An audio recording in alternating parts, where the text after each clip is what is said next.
Alright guys, if you've just tuned in, this is going to be the Prem Division game versus Infinity Gaming International and eNergy Esports. We hope it's going to be a good one, as usually is between these two teams. So yeah, stick around and hopefully it'll be quite entertaining. I'll be casting today with Rusty Pie Lover. Say hi to the fans. Hello everybody! And I am Panda-Poo-Face. So if you guys have any comments, just send us a message. Tell us if we're doing something stupid. Tell us if some of our mic is being funny. But apart from that, have fun. Alright, ladies and gentlemen, and as Panda-Poo-Face did that introduction, we welcome you from Nav and Panda-Poo-Face fans. Hello to all of you, and we bring you Infinity Gaming International versus eNergy Esports. This is sure to be one of those matches that you can bet all your rares on. That is going to be excellent in both quality, fun, and general Dota machismo. Oh no, someone disconnected. Balls. Alright, so PPF. I think that's what we're going to call you, PPF, because to say Panda-Poo-Face would be kind of insulting to Brewmaster, because, you know. A lot of people say Panda, so it's chill. Okay, Panda, so we see Lycan, the Brewmaster, you got banned out there, Treant and Doom banned out, and then Tyrant picked up by iFG. What do you think we're going to see here? Well, I think it's a bit hard to call in the beginning, but with the Tide Hunter, I don't know, you could be looking at anything from Wombo Combo to tanky offlane to, I mean, it really is a hero that can go into so many different places. Here on the Dire side, we're looking at the Moran and the Faceless Void. That's going to be poised for some brilliant initiation. So, I don't know, it's really still such an open field. Yeah, and Faceless Void, he's been seeing quite a few picks from the Open Division to some of the Prem Division games I've watched. And why do you think Void is suddenly being picked up over people like Anti-Mage, who recently got a buff to his ultimate? I mean, Void is one of the hardest farmers in the game, and if he doesn't get a good start, it's not going to happen for him. Sorry, got a little bit distracted there. Well, the thing is, in the past week or so that I've been playing against this massive Faceless Voids, I've seen Faceless Void hit quite hard. So I think the trade-off between early game struggling versus what you get out of the carry is a lot bigger than what most people will realize. So I don't know, I personally like Faceless Void. I think he's worth the risk, because if you get a Faceless Void farmed up, I mean, there's not many heroes that can stand before him then. No, definitely. And do you think that this is going to be a damn it, now I'm going to start freaking... Oh! Breathe. Just...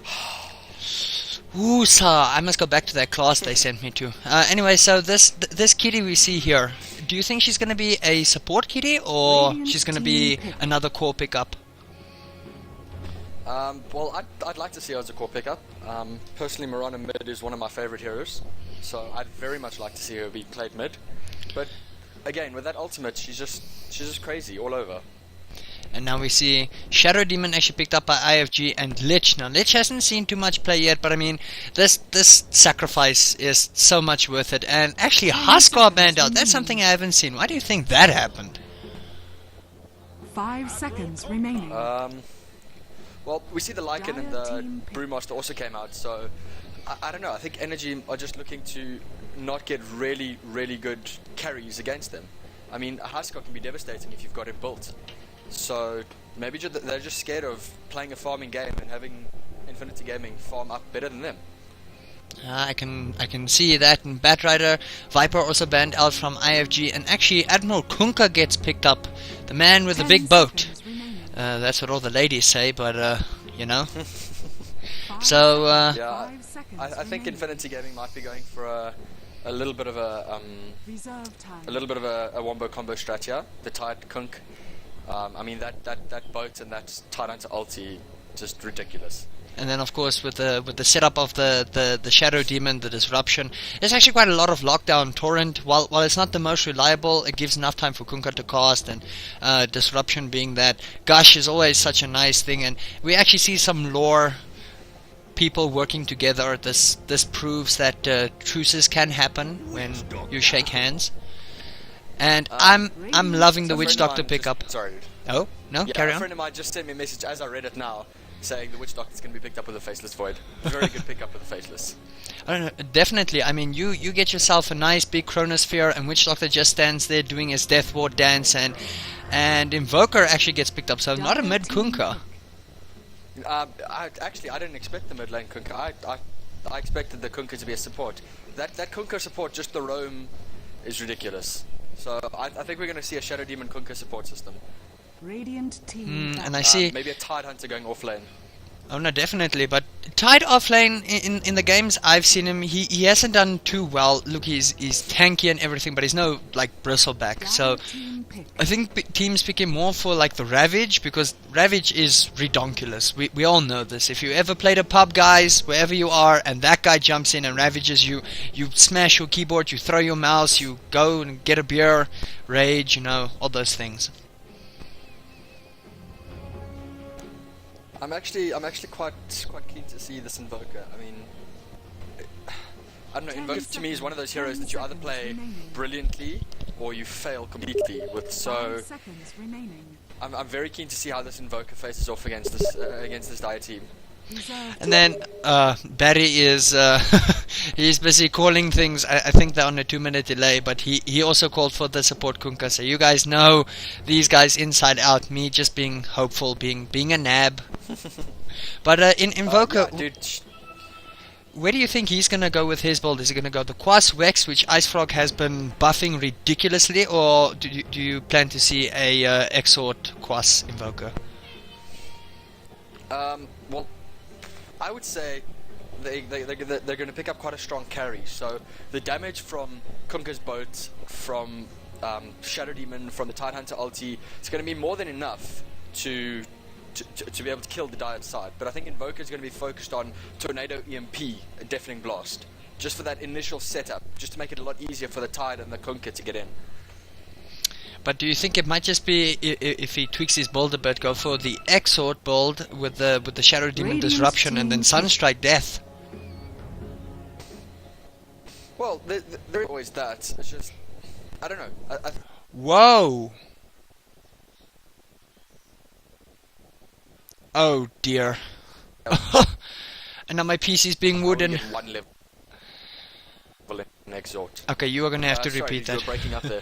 Yeah, my PC is still made of wood. I'm planning to upgrade to cobblestone. So if you want to take away our Radiant team. All right.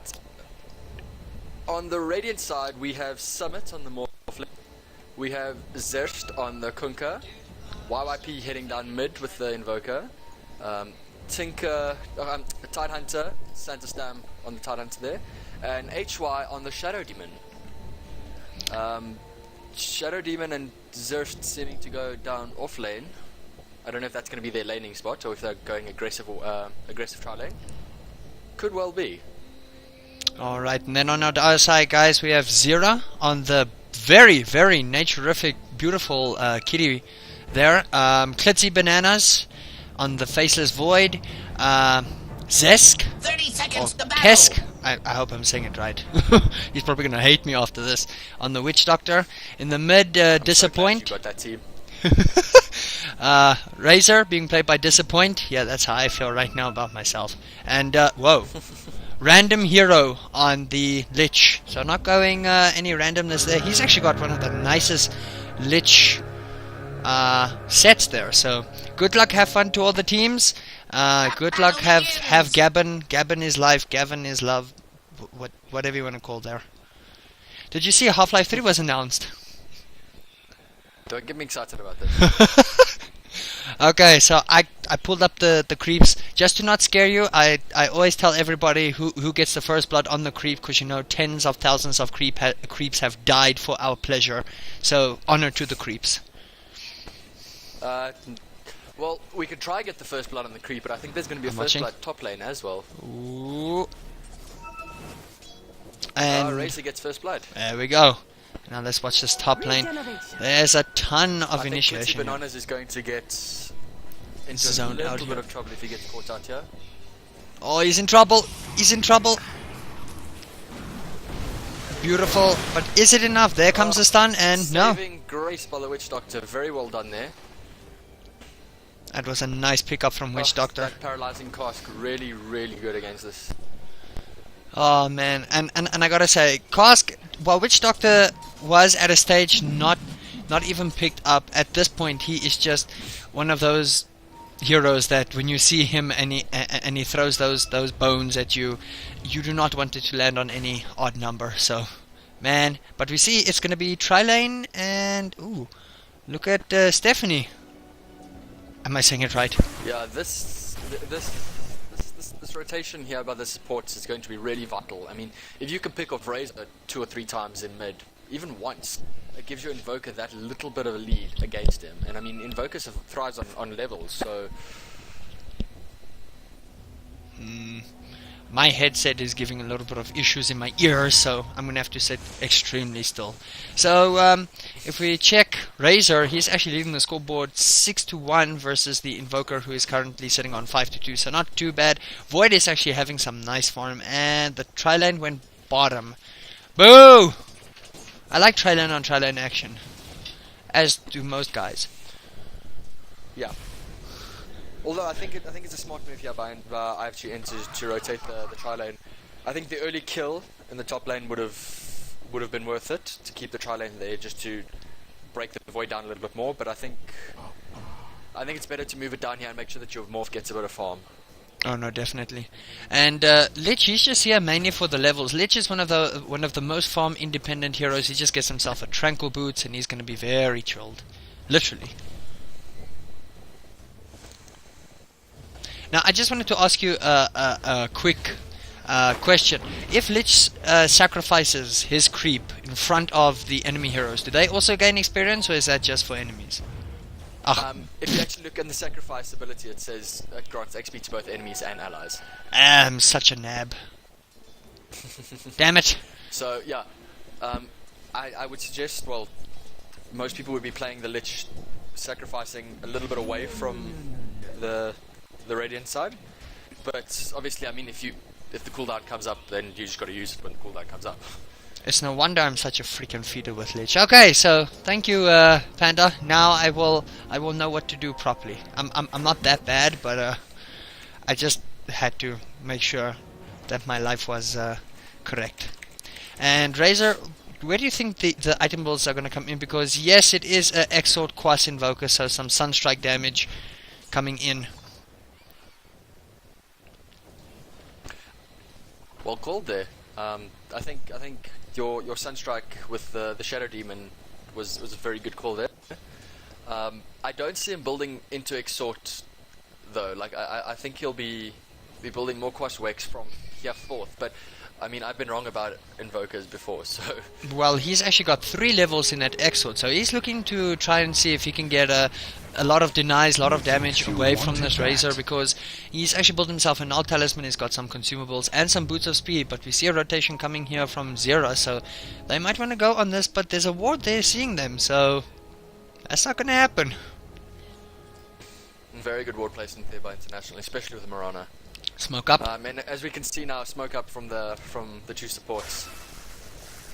And look, just look at YYP baiting it out. Sunstrike off, and now leap there by Mirana. Very good leap. And that's one of the things about the kitty. If she's got leap, her tiger's gonna jump, and then that makes it harder for Invoker to hit the Sunstrike. Although she's part of the Moonbeam, so I don't get how that hurts. But anyway. And we see Morphling... Maybe she's not used to the sun. But then... she's not tanned. Okay, I have to agree with you there. Maybe she'll get a moon tan or something. Me speaking nonsense. Anyway, it looks like Morphling is actually going to go for a very fast hand of Midas. Now, what is your opinion on Midas as an item in general? Well... See, the thing is, it depends for me on what hero, because Midas is a very good item for example, if you're going Nature's Prophet jungle, Enchantress, something like that. But it's very viable if you think you're going to go late game, because that hand of Midas, in the first 20 minutes that you have it, really doesn't make that big a difference. But if you're looking at 30, 40, 50-minute games, then it certainly is a good pickup, especially on your carry. No, definitely. And if you check the experience graph, Ian is actually leading with 1,000 experience and 750 gold 5 minutes in. So taking a little bit of a lead. Void is actually topping the charts at 36 and 17 denies. So Glitzy Bananas, he is making sure he is showing what's going on. You got a cold there, man? I recommend chicken soup. Or some good old Dota. It's just been the sniffles for the last 2 days. Oh, but I got it! Morphling! Very, very good kill there by the Morphling. Oh, I didn't miss it. I can't believe it. I'm usually... I didn't see how it started. All I saw was the Morphling... Was the kill. That's all that matters. The Razor. That's all that matters, though.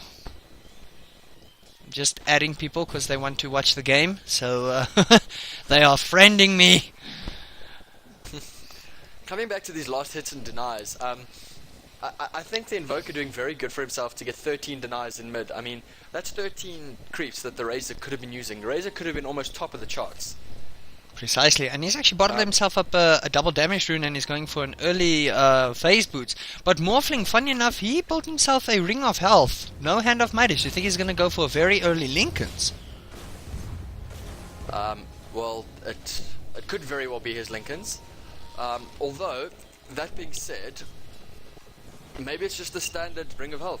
He might just be worried about the rotations in, or even the creeps. Because as we see, Summit not using the creep wave to farm, generally getting hit by the creeps quite often at the tower. So, I don't know, Lincolns would be a very good option for him right now, but it could just be a stock standard Ring of Health. And you called it exactly right, because he's actually bought himself the recipe for Midas. So, see, guys, I still got a lot to learn, even though I've been playing this game for 7-8 years now. So, there should be no excuse. Oh. But anyway, so Void, he's also looked like he's going to go for the Hand of Midas, and we're going to have two Midases. All the bashes! Chronosphere. And here comes the rotations. Beautiful Sunstrike. Ooh, Tidehunter. He's gonna die. Pay for it. No, he's not. And now Tidehunter. What is this tankiness in Zero? Shadow Demon. He's gonna pay for it though. What are these bashes? Zerst might pay for it as well. He might actually get Klitzy. Oh, unlucky tower didn't attack Klitzy. Wow, that was some action and we got it all. But Void, man, that 10% dodge chance, that happened on the turret, and that was a level 2 turret. Ooh, Sunstrike, I hear it someplace. Did I fail? Just behind Klitzy. Ah. Excuse me, guys. Yeah, I think it was a bit unlucky that he didn't get the Klitzy there, or get the faceless, but I think it was well played for him. I mean, he positioned himself well to get the Tidehunter down to quite low health.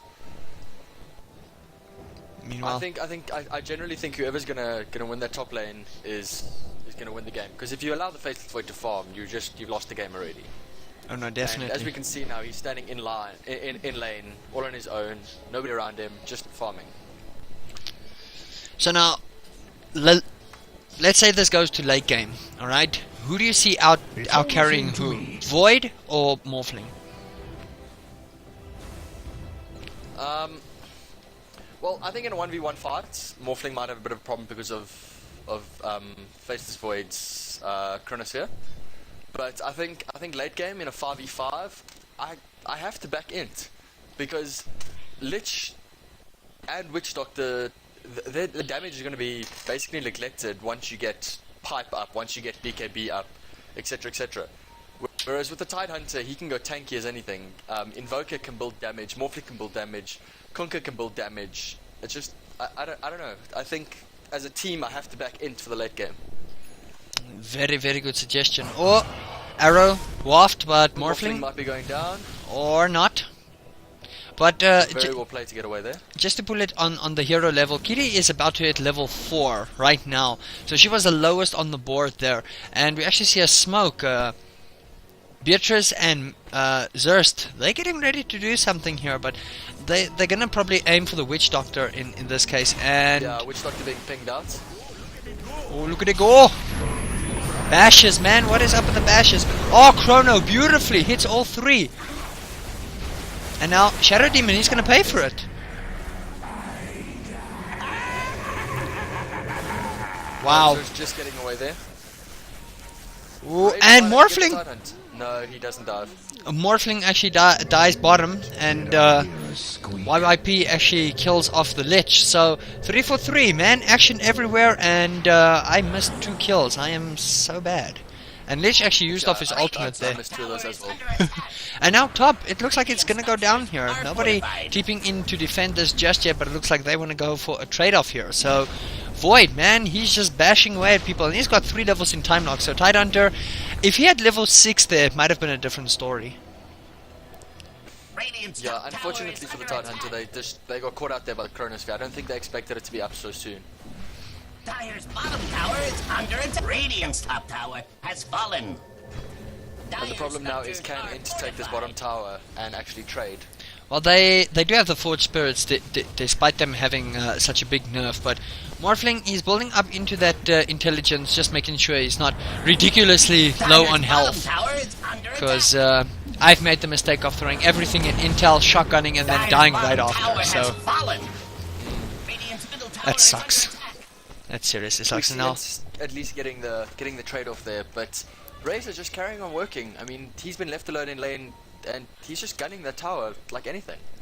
Now if we check the item builds, he looks like he's gonna go for Mech Arrow. Nothing just yet. And the kitty, she's got herself she's actually got herself a Ring of Basilius and Treads for a level 6 Mirana, and then Smoke Up, Wards, TP Boots, well not TP Boots, gracious, TP Scroll. Wow. If Witch Doctor farmed that, I'd be like, whoa, hacks. Lich with Phase Boots. What do you think of that one? Well, it certainly allows him to get in and out of the fights and place his Chain Frost effectively. I mean, there's nothing worse than playing support and hanging back and then trying to get your Chain Frost in someone and not being able to catch up to them. Now there's an inverse smoke up by Ian. They're gonna look to see if they can maybe grab Zist when they Invoker. And Zist, he's got himself Boots, Stick, Invoker, Hand of Midas. Man, this is gaming of Midas's. Oh, there's a ward there. They can see them, but the ward's about to expire. They're not gonna see them anymore. And now Witch Doctor drops the beat. Oh, well played by the Beautifully played there by Kunkka, and Shadow Demon just getting the Witch Doctor, and he dropped that beat hard, but Kunkka, he had himself the nice torrent, and of course Shadow Demon just making sure that Invoker was out of that fight, not dying. Although Razor, he stole a ton of Invoker's damage, but yeah, nice counter engagement there from iFG, and that gives away some of the lead that Ian had. I mean, it's coming back up. It's 1,000 experience now. Gold lead is actually starting to even out, so this is starting to go a little bit. What's the fancy word for it? Awry. Oh, Shadow Demon! And that's actually a triple stack there. Tidehunter, beautiful, 4-man Ravage. Not want to lose this. Oh! Not want to lose this stack. And now Lich actually picks off Tidehunter, and it looks like Invoker and Mirana go down. And it's counter again. Razor. No, Razor dies. No, 3 for 1. I do apologize. Man, that was nuts, and it looks like, oh, they're going for Shadow Demon, in a lot of trouble. And he's TPing out. Can he get out? No, he doesn't! Radiant's middle tower is under attack. Man, Void just hit Very unlucky there. so hard. Wow. And that And was now a Void triple also stack. going to take out the stack. When were they stacking? Void isn't going to take the stack. Did we see any stacking going on? I don't believe we did. Dire's bottom tower I saw is the first under stack. attack. That was about it. And look at this, Morphling micromanaging his replicate to triple stack this little camp right here, man. That is micro skills beyond Meepo. Nah. Wow. Not quite. Okay, well, yeah. Although, nice stacking here by the Morphling. Waveform, he should be able to clear out this. And I mean, Let's see if he we look at waveforms. the net worth graphs, he's sitting on 3rd with 5-7. And he hasn't got a kill. No, he's got 1 kill. I lie. So with 1 kill, he's sitting on 5-7, whereas the Invoker has 3 kills and he's only 600 gold above him. So I think the Morphling doing very well for himself bottom, and I think the Hand of Might is starting to show even just a little bit. But then again, you have Faceless Void topping the charts, and he hasn't died just yet, so it's gonna start becoming a problem. And the stack, did it look like it went through? It does look like it went through, and my Skype is going insane. Oh, smoke up, and under the cover of the Kitty ultimate. Now, where are they gonna go? Are they gonna go for the Kunkka? Kunkka is backing up, he knows something is not right, but Tidehunter out in the wrong spot, and man, Kraken Shell is just, oh, no. No, he manages to die, and then we see the Witch And there you go. pairing up with the Void. And then, And oh how man. do you counter that? How do you stop the Void from jumping you and Witch Doctor dropping his ulti? Okay, so I have this rule in my pub games that when this happens, okay? You walk away from your keyboard to avoid breaking and spending more money on replacing it, and you just go cry in a ball of pain. That's all I'm saying, because that is just that Witch Doctor dropping the beat like a Rastafarian he is. I mean, that's not happy fun times. Bottom tower is under attack. And now this is just so much farm for Klitzy, and he's gonna work on a BKB, but here we go again. Is the bow coming in? The boat's coming in. Is it gonna hit? No, it's not gonna hit anything but creeps. Nobody. Beautiful Tidehunter Ravage though. Will they be able to take And somebody now out? Lich in trouble. Summit going in on the Lich. Boom! But Sunstrike split up between the Witch Doctor and Witch Doctor keeping alive, and nobody's gonna die here. Although beautiful boat hit there, and oh, Lich still. Oh, Lich! Mech. And Tidehunter robbed by the neutrals. Dying to the neutrals, to the ancients. That is brilliant. Well done, Tide. Dire's middle tower is under attack.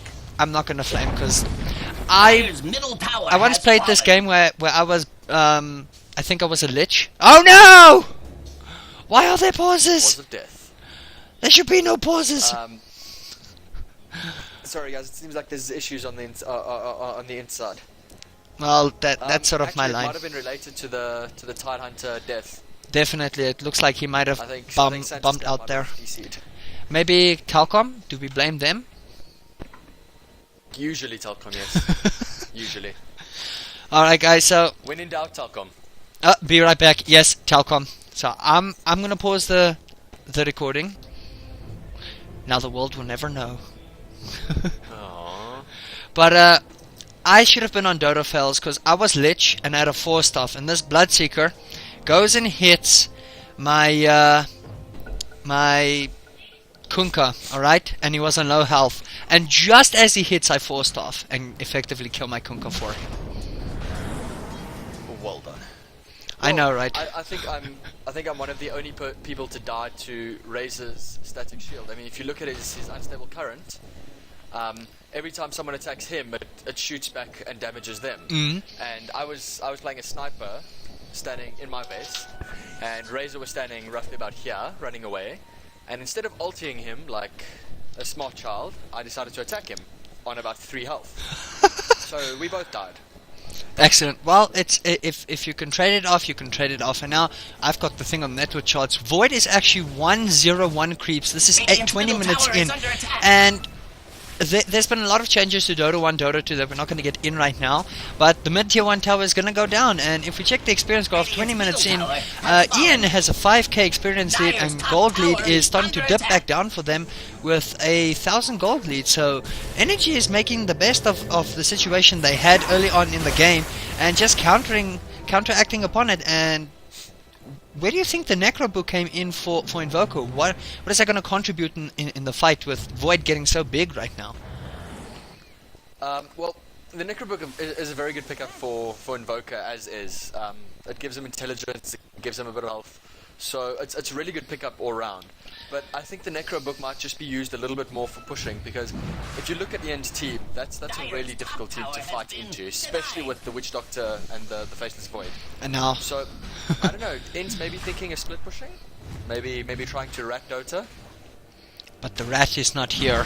We all know who the rat is now. Rosh is being emotionally abused by Faceless Void's mace, and yeah, he's gonna go down. And this is a sneaky Rosh because Kitty did use her ultimate. Now I'm gonna call her Kitty, so everybody I have a stuttering problem, so I prefer the names I'm used to, so apologies for all of that. But Klitzy, he is bashing on Rosh, and actually Tidehunter, he's got himself a blink, so this could be crucial, but they do not know about this Rosh. No wards, nothing up, and poor Rosh, man. Well, coming back to this whole, to the not knowing thing, let's step away from that a little bit. What do you think about the Morphling, basically, well, up until now, staying solo in bottom lane farming, versus the Faceless Void joining in for fights? Well, I mean, we saw the Morphling join in halfway through the fight last one, but for the most part, he's been sitting at the bottom of the map just farming. Well, look at it like this. Void is good and everything, all right, but even with a BKB, he is ridiculously good. But if Morphling farms up a shotgun, because this looks to be a shotgun build from Summit, Void can die in 2 shots. He is not very magic resistant as is, and I think this is sort of a 4 protect 1 strat for the Morphling, because Morphling cannot initiate that well as much as a Void. Void can time lock people, he has a whole Chronosphere to keep people quiet, and remember, even if Morphling farms up a BKB, Chronosphere goes right through that. So, and with all the team fight that EN has with the Lich, if Lich gets a good ultimate off, and he's already building into the Agnum Scepter, so when that Chronosphere goes down, it's going to be nuts. And of course, like you said, the Witch Doctor combo, like you said, is ridiculously good. There's just so many teamfight orientated things for EN that they have to prioritize, do IFG on Summit's farm, and no slouching to IFG's initiation. They've got Tidehunter, his Ravage, Kunkka's Boat, like you said, the Shadow Demon Disruption, Invoker Sunstrike, EMP, the Meatball. But I mean, like you said, Void in a team fight. Coming back to what you said, like way early in the game, I would have to go with eNergy on this. Void has got a BKB and a Mask of Madness, so he's going to be ridiculous. Well, I suppose if you've got 2 kills, 5 assists, and you haven't died yet, then obviously, especially seeing as he's sitting on 119 last hits in 22 minutes. It's insane, and I mean, if you check his net worth, he is 9k, but just look at Invoker. In Invoker, look, it's probably Midas Gold, keeping his net worth that high, but he's on 9.2, so he's only 200 behind the Void, so definitely not too much of a slouch himself either. And oh my greatness, I am about to throw my business, because this is the first time ever, and I promise you, Panda, ever in any of the games I have casted, to see a Lich with an Aghanims. It's just beautiful. Now, tell me, have you used this strat? Okay, and for everybody watching, this is a clever strat. You launch this ultimate at the Ancients, alright? And then wait until someone comes, and then that ultimate just wrecks them. Well, I can't say I have, but you'd have to, for that to work, you'd have to time it quite well. I mean, you can't just randomly throw it at the Ancients and go, oh, I hope there's someone here. No, but I mean, just leaving it to wait there, because remember, Aghanims, for those who don't know, on Lich is unlimited bounces. That thing does not stop. And what do you think of Razor with the Aghanim Scepter? That is very new to me. I know it allows you to hit the tower, so I think Ian are in a more pushing lineup sort of thing, but what do you think of it? Random clarity, right over there. Well, with the Razor, I personally wouldn't have gone with an Aghanims, but I suppose I'm not playing Prem Division, so what do I know? Also, they've already got enough damage as is. They've got so much magical damage, and then they've got the Faceless Void for physical as well. So I think it might have been a very good pickup for the Eye of the Storm, especially just to be able to push towers, because there really isn't someone on the Dire side that excels in taking towers. You don't have a Shadow Shaman or a Nature's Prophet or someone like that. No, definitely. So it's a very wise pickup there. And now we see Morphling has actually prioritized Lincoln Sphere, so what do you think about that? Not opting for shotgun for the damage, but rather building defensively. Do you think IFG are looking to take this late game, just maybe turtle it up, allow towers to be taken, and then just see where they can go from there? Tower is under attack. Well, I think that they wouldn't be looking to lose towers at all. They're going to try and save as many as they can, but obviously, how do you defend against this? Meanwhile, huge engagement.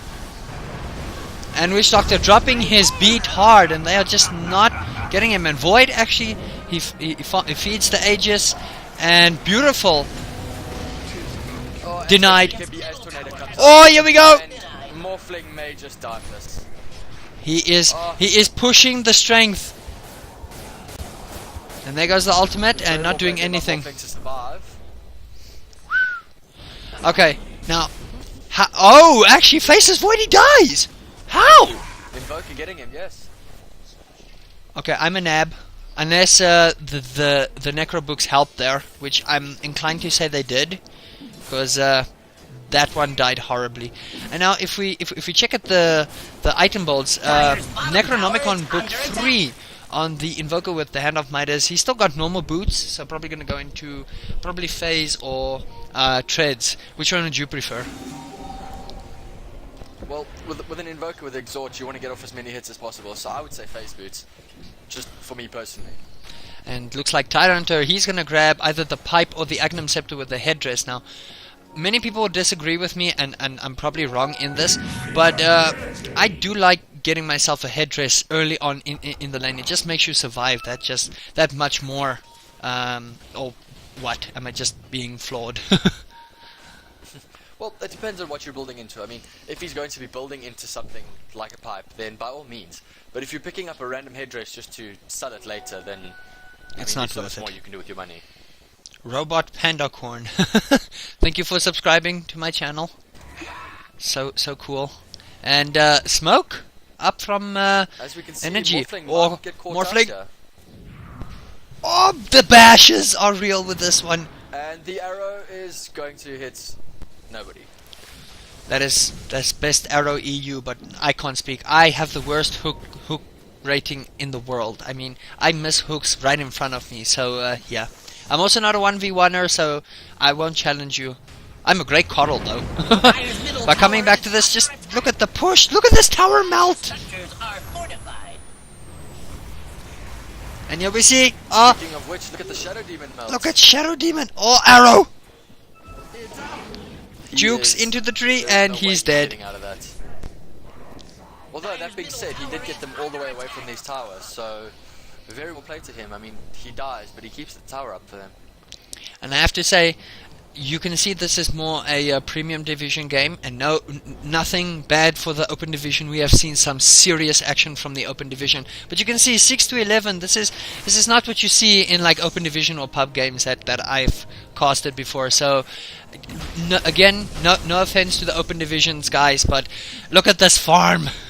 Void has got crit, Mask of Madness, and BKB. Razor's got Agnum Scepter, and he's actually building a BKB with Face Boots and Mech. The farming kitty, she's got Drums, Lich, Agnums. He's actually going to build the pipe up for eNergy. And WHOOP-DOTA, he's almost got himself an Agnum, so that is insane. And I feel the Agnums on WHOOP-DOTA in combination with Void is OP. Ice Frog, Panda, we all know your Ice Frog, so please don't nerf it. What do you think about the Eye of the Storm, though? Do you know if the Eye of the Storm works in Void's ulti? I mean, could they not have picked up the Aghanims just to push, but also to allow Razor to stand there and damage while Void's ulti's on? Oh, 3-man, I will get right back onto you, and there's your proof, it works. Look at that Lich ulti! Klitzy going madness. Boat only hitting 2. Boat only hitting 2, but that's 3 for 0. And there goes your thing. Razor's Eye of the Storm. And this thing is on such a long duration that people think it's one of the more underrated skills. Now, I'm not saying people, as in everybody, but I'm saying I've heard some people argue. EMP. Everyone still has mana. That Eye of the Storm is quite an OP skill as it is. I mean, hitting people, reducing armor, the damage that it deals, the intervals that it hits, and especially with the Agnum Scepter, it just, you might as well have a Hyperstone for an ultimate. Well, if we just work it out quickly, let me just pull out my calculator because my brain has decided to not work. Oh, you're good at maths. You should have been my maths teacher then. Well, I'm studying engineering, so I should hope I'm good at maths. I will give you a sum, and then you'll work it out, and then I will look like a complete idiot, but I'll feel very, very proud of myself that I can give a sum that didn't have a rest in peace sign that my teacher gave me. Guys, if you ever have one of those teachers that'll say, we will come back to that sum. Yeah, sure, Bob. Sure. Yeah, I don't trust those people. No, never do that. So, If you Morphling... look at it with... Oh, yeah, carry on. My bad. Sorry, with the Either Storm, I mean, it strikes 0.45 seconds is every strike, and it does 50 damage. So, if we're working on 100 damage a second for 30 seconds, that's 3k if it's one-on-one. What? Just because he's standing next to you. Boat and Void. Oh, pops a BKB, but... Oh, look at the Chronosphere! Witch Doctor. Where's the Witch Doctor? Oh, there we go. There's the Witch Doctor, thing. My PC went insanely nuts. I have an 8800 GT, guys. It's a very nice graphics card. I can play Tomb Raider with no issue. Beautiful! Ravage, double Ravage there. Void! Oh, that blink by Klitzy! Klitzy just gets And the out! morality will get him away. But it looks like, does Witch Doctor pay for it? No! What the hell? Does someone have a gem, or was dust popped? Ah, Necrobooks, my bad. Trying to see. Necrobooks. Yes, level 3 Necrobooks. Necrobooks. That could also have been one of the deciding factors for Invoker to get Necrobook 3 so quickly. Just to see. That true sight on the Necrobook creeps. Man, I don't like ever build Necrobooks because I know they provide like great stats and stuff, but I play people like Keeper of the Light, Lich, like the hard support. So, and actually, your kitty has transitioned to a core because she's got herself a Maelstrom, and that's the rule, I think. Am I wrong? For first item for Kitty, Maelstrom. Well, it depends on what you really want to do. Well, she wants to clearly push. They are looking to push hard around here now. And we see this I would have thought that another word has escaped me. diffuser blade. Word Is that has what you're escaped getting? me. No, balls. It'll come to me now. Just give me a sec. Just carry on. It'll come to me now. Alright, so Rosh is about to be verbally abused again, and now Sunstrike. This time IFG are looking to engage on this, but their Tidehunter is not there with that crucial ulti, and it's actually on a 60-second cooldown, so they're gonna have to give away this Rosh again, and this is gonna be the second Rosh, so no cheese, no mozzarella combined with Gouda, combined with cheddar. Man, I would get high cholesterol just thinking of that cheese on my pizza, but wow, that would be delicious. First of all, Desolator. That's what I was thinking. There you go. There you go. Just for the minus armor, especially seeing as 4 of the 5 heroes on the Radiant side are really squishy right now. I mean, Morphling has a little bit of tankiness with his Lincoln Sphere and his strength gain, but apart from that, there really isn't much except Tide that's tanking. Ooh, yeah, we So see I thought Boat. a Desolator. Boat's gonna completely whiff. And now, is the Chronosphere up? The Chronosphere is up, and it actually gets only the Shadow Demon. So, not the best of Chronospheres. And Tidehunter, he pops off the ultimate. Tidehunter He ulti. gets 3. And now, just look at Razor, just go. This ward over here is just doing so much damage. Wow. 4 for 1, and now... I think iFG.int just felt a little bit confident with this ward over here. They thought they could fight through the Mirana ulti, but Razor's just being too OP. Too OP. Wow, Aghanim Scepter, guys. Hashtag new meta, all Aghanims. I ship it now, I'm telling you. And now, Pipe is going to be up for Lich. And what do you think IFG have to do here? Do you think they can still pull this back with a good Ravage, with BKBs and everything up? Or is this where they're going to decide, okay, we'll go on to game 2 and see what we can do? Well, the thing is, the Faceless Void is squishy enough. You can pop him. It's possible. It really is. But for them to get through to Klitzy, they've kind of got to step round all the other heroes. And I mean, Energy's doing such a good job at keeping everybody away from this Faceless Void. I mean, even when he does get hit, they get him out so quickly. I think they're going to have to focus down the Faceless. Oh, courier! Even then, you've got to deal with Razor and Mirana. Okay, so it's definitely going to be an uphill battle. So what do you think about the Scythe of Vice now? Is this going to be the turnaround for the for IFG, because we all know sheepstick is one of those items that if it hits, it's a problem and a half. And actually, Morphling has got 3k, so pushing tower. Radiant's middle tower has fallen. IFG unable to capitalize there. Klitzy caught way out of position, but there was just no follow-up. Zerst sitting all the way at the bottom here, so I don't know. I think he might have been waiting for a boat, but like I said, if you can get that Faceless Void out the way, you've won half the fight already. But the longer they leave this, the Mirana is just going to get a lot stronger. The Witch Doctor is eventually going to pick up. Oh wow, what a stun! A lot stronger. Oh wow, 2 men. Oh, very well played by the Invoker. Just look at that Lich ultimate just going. Look at Lich's ultimate just going. But beautiful disruption there from Shadow Demon. And Kunkka's gonna take a spell. Kunkka's gonna take it. Oh wow. Morphling might go down as well. Just like the Lich ulti is still going. Radiant's middle And that's 2. Morphling. Whoa. Wow. Is it still going or is it over? It's over. Okay. The madness has ended. And now Void, he's got himself a Dateless and he's still got the Aegis, and it looks like they just want to get the racks and they're gonna bolt out of there. But they lost no one, and IFG, Morphling just needs so much farm to try and get back into this. He's got 3.9k gold, didn't die in that engagement, so he didn't give away a lot of gold there either.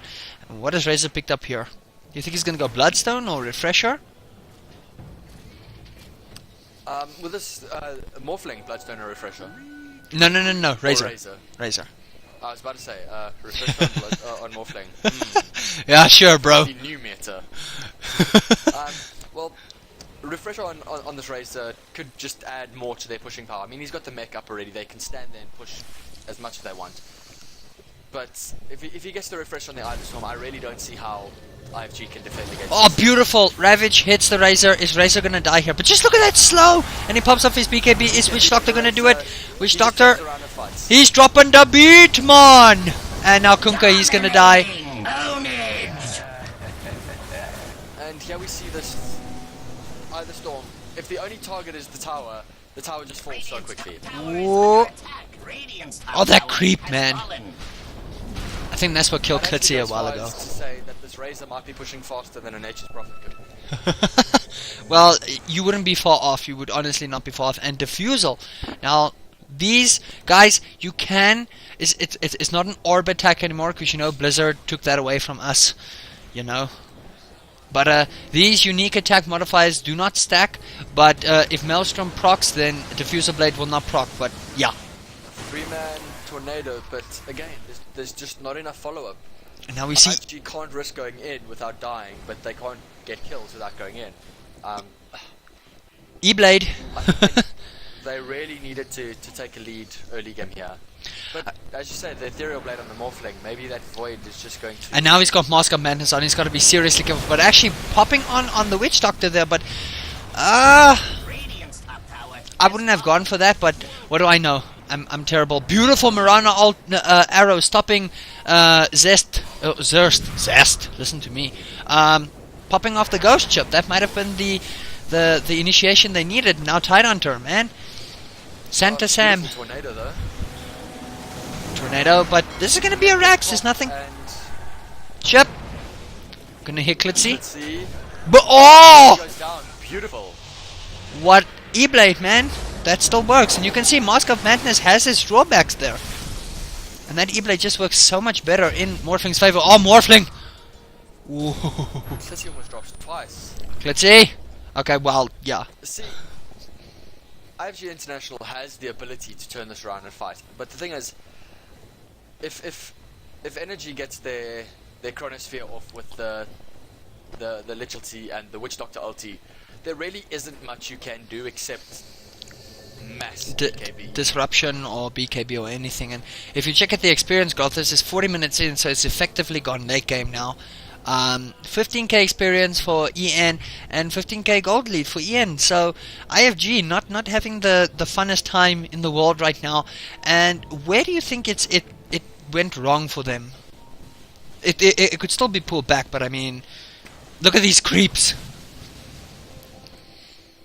Well, I would have to say that they got really Energy got really early kills. I mean, it was 1-1, 1 for 2, 2 for 1 again, etc., etc. But around about the time when the Chronosphere was in this area here, there was just too much for iFG to handle early game, and I think the Void rotating with the supports made the difference. I mean, Morphling was left bottom lane, so it was effectively 3 versus 4 or 4 versus 5 most of the time. And I think that's where Energy just took the lead. They just dominated those team fights because iFG was just one man short the whole time, and they just ran with it from there. No, definitely that. Well, we'll see how they go game 2. Razor, meanwhile, Witch Doctor. Aghanim Scepter, man, that's got to be one of the most deadly. And Tyrant actually finishes him a Pipe of Insight, so this is going to counter some of that Witch Doctor ultimate. But they actually smoke, and it looks like they want to go for a wraparound here, with YYP just staying out, staying and defending. Do you think Energy is going to get suspicious about this, that there's only 2 defending right now? Well, they would be Prem Division if they weren't smart about it, so... That's why we suck. It's just basically going to come down to who can initiate the best, yeah. Oh. Whether Sandstamp can get his ulti off really quickly, and whether Int can follow up on that, or if Energy's going to have time to pop the pipe, get the BKBs up, etc., etc. Do you think, well, E-Blade is going to do more magic damage, so if he pops the E-Blade first and then Ravages, that could do increased damage, because Ravage is magical, so you think they need to initiate with that E-Blade first, and now, Kunkka Zerst in some serious trouble, but actually Tidehunter pops! Pipe goes up. There we go, you see the pipe getting popped. And there it goes. Witch Doctor dropping the beat! YYP dropping there as well. And actually, Morphling ended. Morphling killed him. There goes Razor. Just look at Razor. Look at that Razor. By the way, he's got both clouds up at once. He's got both clouds up at once. Well, they were up. Wow. Razor's one of those heroes that you can't stack his ultis, by the way. Oh, you can't stack his If ultis? you get... No, you can. If wow. you get Aghanims and Refresh on a Razor, you can stack it 4 times. What? 4? This was the previous patch. I don't know if they changed that, okay, but I know you could stack the ultis. Wow, man, that would be can OP. you imagine one ulti doing 3,000 damage to a person in its duration, roughly 3,000, right? Well, a lot more now on level 3. Well, let's... Imagine 4 of those at the same time. Well, let's put it this way, okay? If Warlock is allowed to have 4 golems, Razor can have 4 times his ultimate. I'm just saying. IceFrog needs to be fair. IceFrog needs to be fair and happy with what he does. And now, boat. Arrow, is it gonna hit? Missing. Oh, it hits! Only hits Klitzy. It hits us. Oh! And now look at Razor, man. Oh, Razor. Oh, yeah. Cheeky play here by the Witch Doctor. Very cheeky play. And there we go. That's a good game. Energy gets called. Energy takes game 1, guys. That was game 1, everybody. And now we see Mr. Squawkins with his rowboat. Look at him out there. So he's so cool. So Mr. Squawkins, hey, I'm 1 level away from getting him, so I'm very happy with my life. So guys, that was game 1. We hope you guys enjoyed that. Thank you so much, Panda. We're gonna see you guys game 2. Any words? Oh, he's gone.